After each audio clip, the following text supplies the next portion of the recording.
नमस्कार, मैं हूं नीलू। तो इस वक्त वक्फ कानून को लेकर सुप्रीम कोर्ट से एक बड़ी खबर सामने आ रही है। हम आपको बता दें कि सुप्रीम कोर्ट ने अब सरकार को जवाब देने के लिए 7 दिन का समय दे दिया है। अगर एसजी की बात की जाए, सॉलिसिटर जनरल की, तो उन्होंने कहा कि देखिए, इस पूरे मामले को लेकर हमें 1 हफ्ते के जवाब देने का वक्त मिलना चाहिए। और जहां तक इस कानून पर अंतरिम रोक लगाने की बात है, उन्होंने कहा कि अगर आप इस तरह के आदेश देते हैं तो इससे बहुत ज्यादा इंपैक्ट पड़ने वाला है, इसलिए 1 हफ्ते का जवाब हमें देने का मौका मिलना चाहिए। ऐसे में अगर सुप्रीम कोर्ट के जो जज है, उन्होंने कहा कि देखिए, अगर इस दौरान अगर किसी की नियुक्ति हो गई तो फिर क्या होगा। तुषार मेहता ने कहा, यानी सॉलिसिटर जनरल ने कहा कि देखिए, किसी की नियुक्ति 1 हफ्ते में नहीं होगी, ये हम आपको आश्वस्त करते हैं। 1 हफ्ते के जवाब देने का आप हमें वक्त दीजिए। अब ऐसे में सुप्रीम कोर्ट की तरफ से ये बड़ा आदेश आया है कि देखिए, फिलहाल जो वक्फ संपत्ति है उसमें किसी तरह का कोई बदलाव नहीं किया जाएगा, यानी यथा स्थिति बरकरार रहेगी, जो जैसा है वैसा ही रहेगा, जब तक सरकार अपनी तरफ से ये जो 7 दिनों के अंदर जवाब देने की बात कह रही है वो जब तक नहीं दे देती है। इसके अलावा उन्होंने कहा कि देखिए, आपको जवाब देना है, और खास तौर पर जिस 3 बातों का जिक्र सबसे ज्यादा हो रहा था, जिस पर सुप्रीम कोर्ट में खास तौर पर सुनवाई आज हो रही थी, उसमें पहला तो ये था कि यूज बाय यूजर्स था।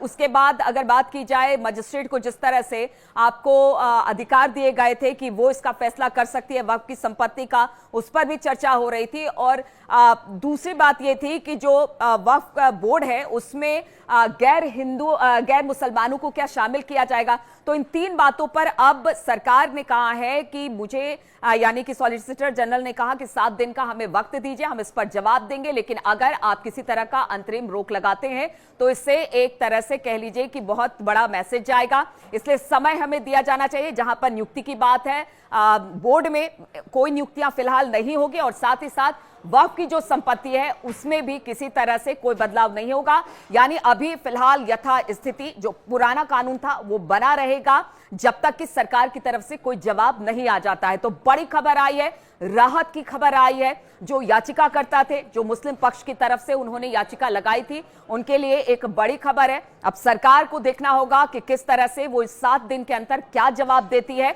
और अब अगली तारीख क्या इस पर लगती है, जिसके बाद इस पूरे मामले की सुनवाई आगे बढ़ती है। लेकिन आज की बड़ी खबर यही है कि अब सुप्रीम कोर्ट ने सरकार को 7 दिनों के जवाब देने का वक्त दे दिया है, और साथ ही ये कहा है कि इस दौरान जो भी स्थिति है वो यथास्थिति बनी रहे, और खास तौर पर जो बोर्ड में जो नियुक्ति होनी है, किसी तरह की कोई नियुक्ति ना हो, वक्फ की जो संपत्ति है वो यथास्थिति उसी तरह से रहे।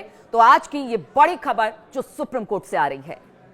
ये आपने कोर्ट का, सुप्रीम कोर्ट के honourable chief justice of India के साथ जो बेंच का ऑर्डर आपने सुन लिया, हमारे काउंसिल निजाम पाशा ने वो काउंसिल है, किसी पेटिशनर की तरफ से काउंसिल है, मेरे ही फ्रेम में हुआ है। अब आइंदा फिर जब पेशी होगी हम लोग कोशिश करेंगे, तो यही बात है।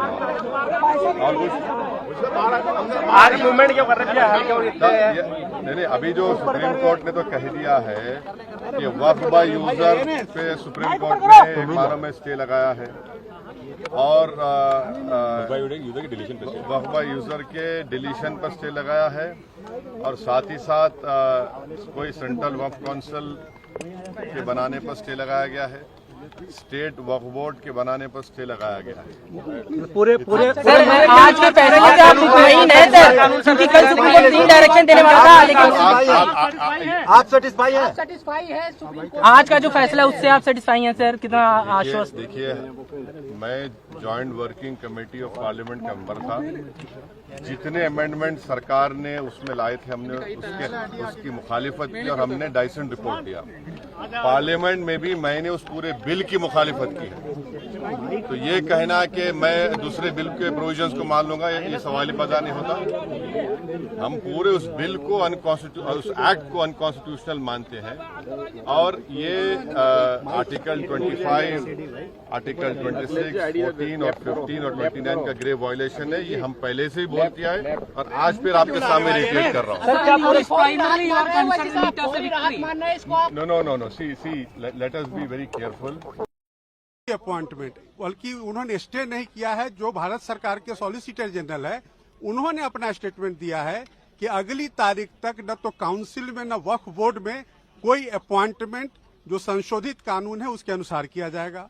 दूसरा बात जो माननीय अदालत ने कहा कि जो वक्फ व यूजर है, जो रजिस्टर्ड हैं और गैजेटेड हैं, उसको गवर्नमेंट डी नोटिफाई नहीं करेगी टिल द नेक्स्ट डेट। तो बड़ी इंपॉर्टेंट बात है कि जो रजिस्टर्ड एंड गैजेटेड हैं वही सिर्फ डी नोटिफाई नहीं होंगे, उसके अलावा संशोधन के हिसाब से सरकार कार्रवाई करने को स्वतंत्र है।